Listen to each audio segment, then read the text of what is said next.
mengukur kadar masalah orang tuh sama.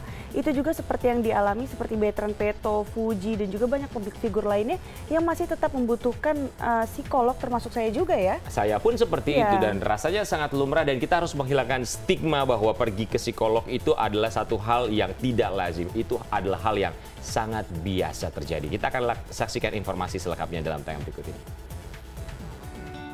Berhadapan dengan kondisi di mana kedua orang tua sering disorot tentang kehidupan mereka, Bertrand Peto harus menjaga kondisi mentalnya. Beragam komentar yang bertebaran di kanal maya membuat Bertrand harus pintar-pintar memilih mana yang harus dibaca, mana yang harus diabaikan. Tapi ketika semuanya terlalu berlebihan, Bertrand Peto mengaku harus sampai mencurahkan segala gundah ke psikolog. Dan tak sendiri, Sarwenda dan Ruben yang sadar akan pentingnya kondisi kesehatan mental anak-anak rutin membawa Bertrand Peto dan adik-adiknya ke psikolog.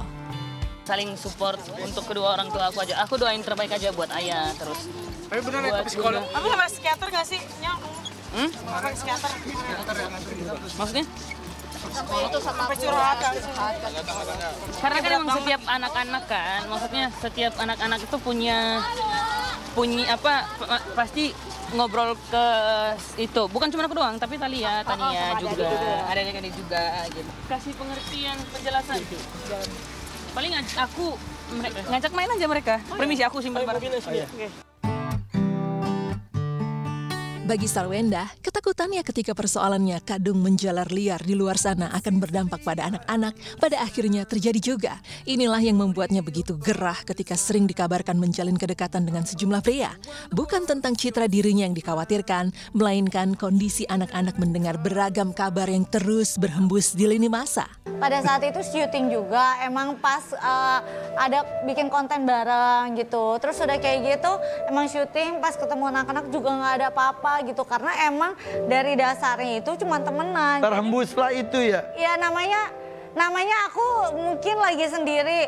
Mau syuting sama cowok siapapun juga kayaknya dibilangnya ya mungkin dekat sama ini, mungkin dekat sama ini. Ya kali deketnya banyak banget. Enggak lah, aku sekarang bener-bener kayak aku udah bilang juga sama anak-anak gitu, tenang aja. Emang akunya juga lagi fokus banget sama anak-anak. Dan aku juga tipikal orang introvert, jadi nggak susah banget buat dekat sama orang juga. Dan sekarang kayaknya masih pemulihan diri lah. Bertrand Peto bukan satu-satunya yang bergulat dengan kondisi kesehatan mental. Sederet bintang yang bermandikan popularitas juga harus meredam segala gemuruh di dalam diri mereka. Fuji adalah salah satunya. Popularitas yang datang begitu cepat membuatnya gamang ketika dihantam berbagai komentar miring. Pada satu titik, Fuji pernah ketakutan untuk sekedar membuka gawai karena takut melihat beragam komentar warganet. Karena dulu parah banget, netizennya itu parah banget. Sampai aku takut banget buat buka HP lah inilah itu. Oh jadi kamu pernah kena mental breakdown juga ya? Oh pernah ke psikiater juga 2 kali. Itu di awal-awal ya? Pertengahan sih. Iya. Jawabannya tetap sama, kamu tuh selalu menutup diri kamu. It's okay loh. Iya tapi aku juga bingung kadang tuh, aku tuh bukan nggak tahu ya, entah aku nggak mau tahu atau emang nggak tahu.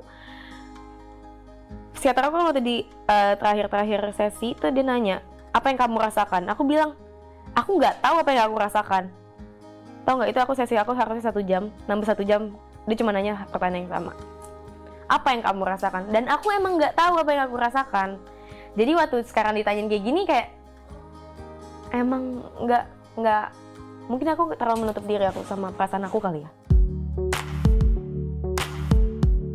Selain Fuji, ada pula Vidi Aldiano yang benar-benar berubah drastis kehidupannya ketika berkecimpung di industri hiburan.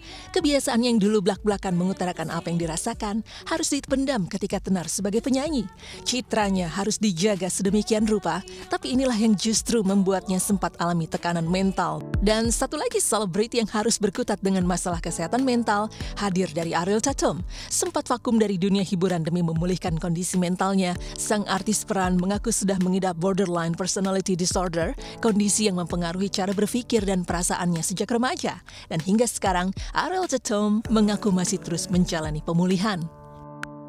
Jadi waktu kecil tuh aku didiagnosa, waktu aku remaja, aku didiagnosa borderline personality disorder. Itu aku dengar itu. Borderline itu swing-swing banget gitu maksudnya ya? Jadi ada 2, kita nggak usah terlalu in-depth ke situ. Iya, ya, pokoknya memang cerita aja. itu salah satu gangguan kejiwaan yang cukup kompleks gitu. Dan proses pemulihannya itu memang butuh waktu yang lama dan harus terus-menerus dijalin gitu loh segala terapinya. Dan setelah selesai aku nggak minum obat dari psikiater pun sampai detik ini masih banyak hal-hal yang terus harus aku lakukan gitu. Karena sebenarnya kalau kita bicara pemulihan itu kan bukan suatu hal yang linear gitu ya. Maksudnya kayak oke, kita udah membaik, habis itu kita ke atas terus gitu. It's a constant journey of naik turun, muter-muter, balik lagi ke belakang gitu.